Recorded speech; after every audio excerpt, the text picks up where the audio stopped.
titulares e suplentes também, conquanto a análise do artigo 2º, do artigo 10, inciso 2º, alineado a DCT, não nos demonstre que os suplentes da CIPA têm estabilidade, jurisprudencialmente isso é pacífico.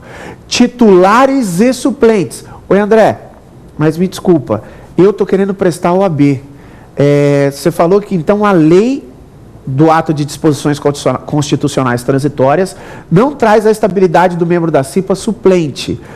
Jurisprudência traz, mas pode cair inclusive na primeira fase da OAB? Claro que pode, como já caiu. Me desculpe, como já caiu. Sem dúvida nenhuma pode, não há dúvida que pode. Porque é pacífico que eles têm essa estabilidade.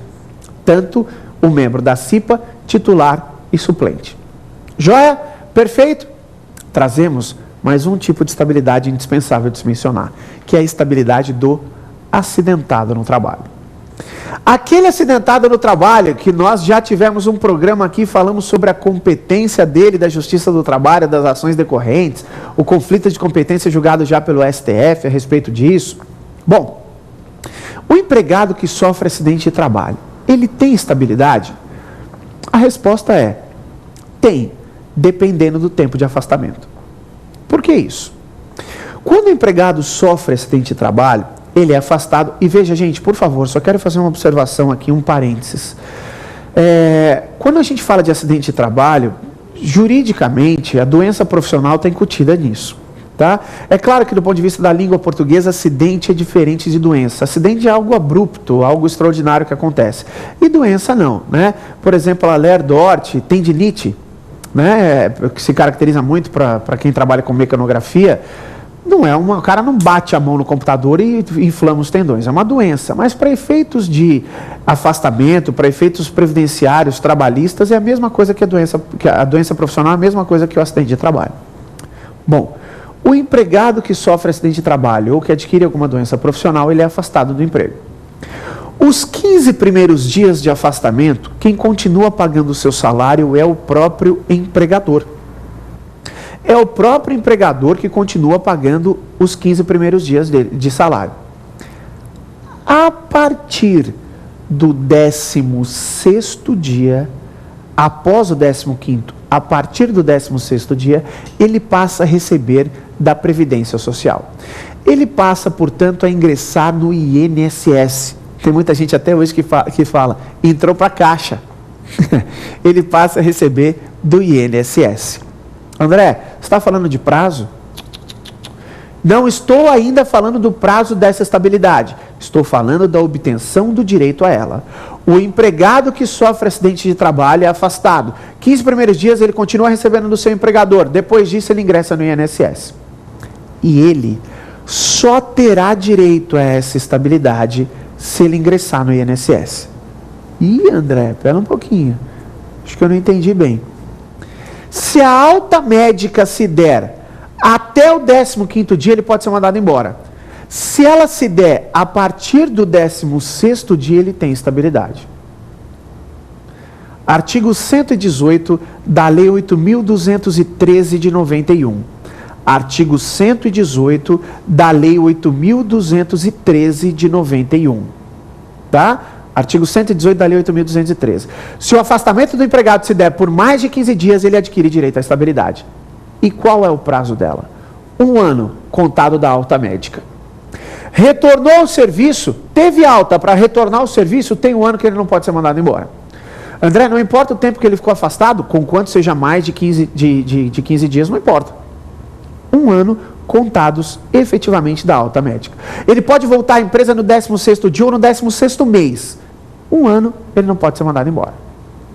Para finalizar, quero tratar com vocês rapidamente da estabilidade da gestante, também elevada a nível constitucional, doutores, trazida pelo artigo 10, inciso 2º, a linha B de bola do ADCT. A estabilidade da gestante é da confirmação da gravidez até 5 meses após o parto. Da confirmação da gravidez até 5 meses após o parto. Por favor, Não vamos confundir estabilidade de gestante com licença gestante.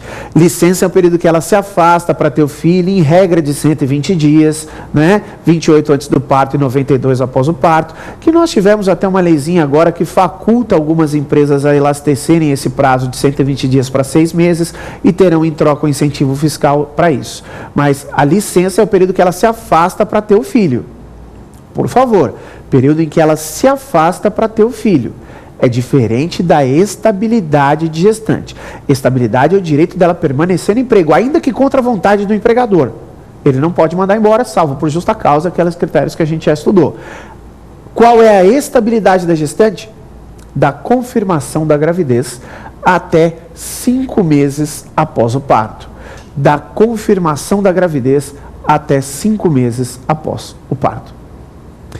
Doutores, com isso, nós finalizamos só a primeira parte do nosso programa, o primeiro bloco do nosso programa, porque em seguida voltamos com um dos blocos mais importantes, que é o Pergunte ao Professor, onde nós vamos aí, já nossa equipe já está fazendo isso, selecionando algumas perguntas para que a gente possa responder e tirar as dúvidas do pessoal que assistiu sobre o tema do dia.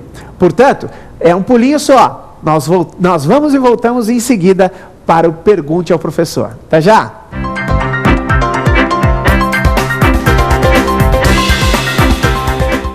Promessa é dívida. Estamos de volta então com o Pergunte ao Professor. Doutores, neste bloco aqui, nós vamos trazer algumas dúvidas que o pessoal aí, os nossos telespectadores, vão nos enviar. Já nos enviaram, na verdade, para que a gente possa estabelecer esse contato inicial, que é muito legal, sobre o tema que foi falado em sala de aula. Não fiquem bravos. Por favor, não fiquem bravos. Eu sei, tem que falar, pô, professor, eu mandei minha dúvida lá, mas não conseguiu passar. Gente, é muita dúvida. De fato, pô, o Brasil inteiro, vocês imaginem, né, é muita dúvida. Então, nós selecionamos algumas dúvidas para que a gente possa responder, 5, na verdade, para que a gente possa responder. Mas, envie e-mail para cá, provafinal@lfg.com.br, provafinal@lfg.com.br. Nesse e-mail, eu e a minha equipe de trabalho vamos responder as dúvidas que vocês tiverem que porventura não conseguiram ser respondidas aqui em sala de aula.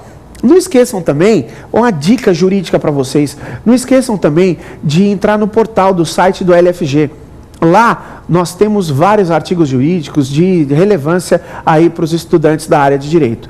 Portanto, doutores, voltamos agora com o Pergunte ao Professor, trazendo de cara já a nossa primeira dúvida de um telespectador aí. Vamos lá dar uma olhadinha nela?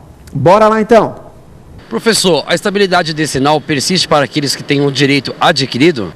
Eu acho que eu falei disso um pouquinho rápido demais, né, doutor? O senhor tem razão. Persiste sim. A estabilidade decenal ela foi extinta pela Constituição de 88, mas aqueles empregados que tinham 10 anos de emprego, eles já eram detentores da estabilidade. Vamos deixar uma coisinha clara aqui. Os empregados que tinham 10 anos de emprego e eram optantes da estabilidade decenal, né? Então o cara precisaria ter entrado pelo menos em setembro de 1978, para que em outubro de 1988, quando a Constituição foi promulgada e extinguiu a estabilidade decenal, ele já tivesse os 10 anos de estabilidade. Tendo lá direito adquirido, ele continuou com ela. A partir de 88, todo mundo passou a ser fundo de garantia, mas ele continuou com a estabilidade decenal por direito adquirido. Sem dúvida nenhuma, a Constituição não poderia mexer naquele negócio do direito adquirido, então ela continuou com o direito adquirido especificamente.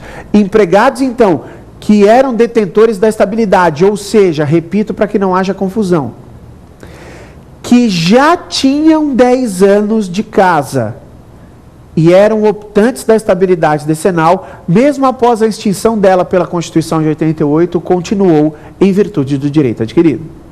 Joia? Beleza? Perfeito? Tranquilos? Vamos dar uma analisada então na segunda questão. Vamos lá dar uma olhadinha? Professor, então se o empregado foi contratado em 87 e optou pela decenal, tem algum direito adquirido a ela? Não. Vocês vão ficar bravos comigo. Não, André, como não? A pergunta é, se ele começou a trabalhar em 1987 e optou pela estabilidade decenal, você acabou de falar que ele tem direito adquirido. Cuidado. Cuidado, por favor. Nós só podemos falar em direito adquirido se tiver direito. Não existe